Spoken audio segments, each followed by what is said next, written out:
نننے زمانگ سبق سورت آل عمران سلورم سفارہ آیت نمبر 130 خوانوالی 136 آیات پورے. اعوذ باللہ من الشیطان الرجیم بسم اللہ الرحمن الرحیم سبحانك لا علم لنا إلا ما علمتنا إنك أنت العليم الحكيم. يا أيها الذين آمنوا اے ایمان والوں لا تأکلوا الربا مخوری مال د سودو اضعافا مضاعفا خصوصا دوچن پا دوچندائی سرا واتقوا اللہ او یری گئی دا اللہ نا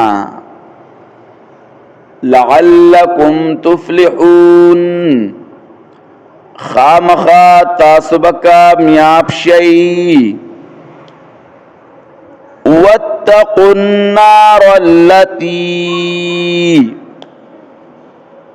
او یریږئ دور آغنا اعدت للکافرین چې تیار کړی شوی دی د پاره د کافرانو. واطیعوا الله والرسول او تابعداریو کوي د الله او د پیغمبر د الله لعلکم ترحمون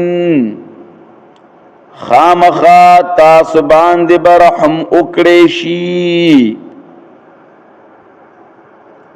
وسارعوا او تلوار کوي الى مغفرة من ربكم اعمال د بخنتا د طرفا دربستا سنا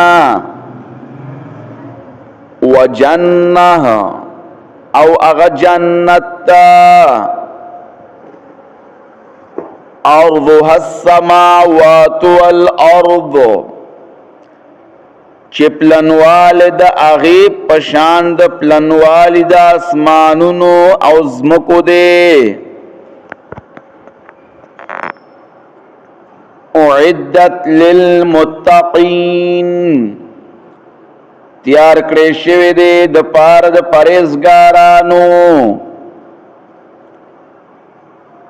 الذین آغا کسان ينفقون في السراء والضراء چې خرج کوي مالونه په خوشالو او تکلیفونو کې.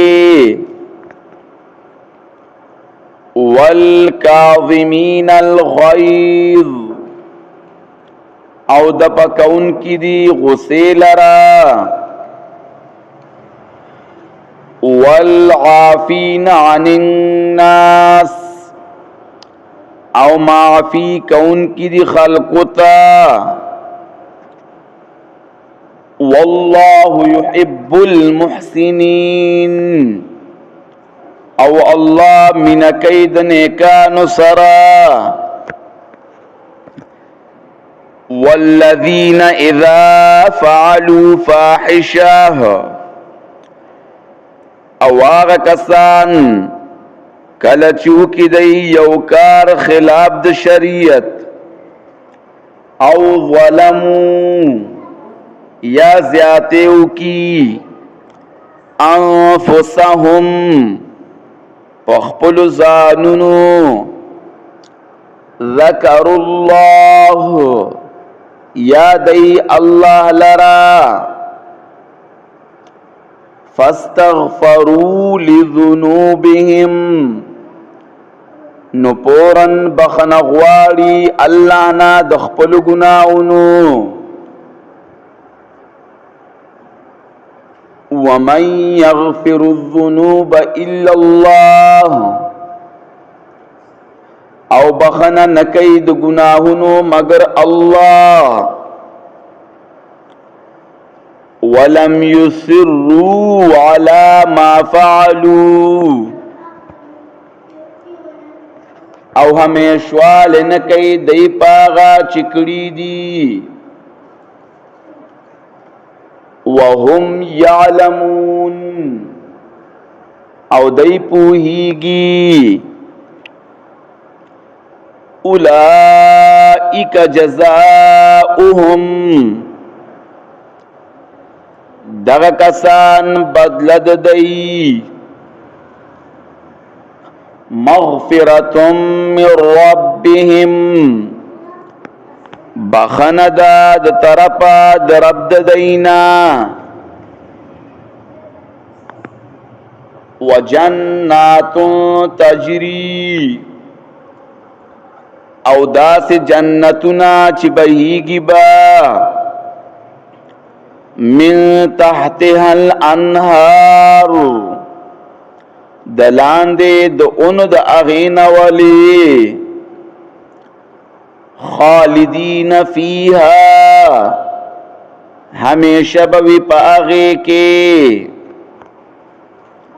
ونعم اجر العاملین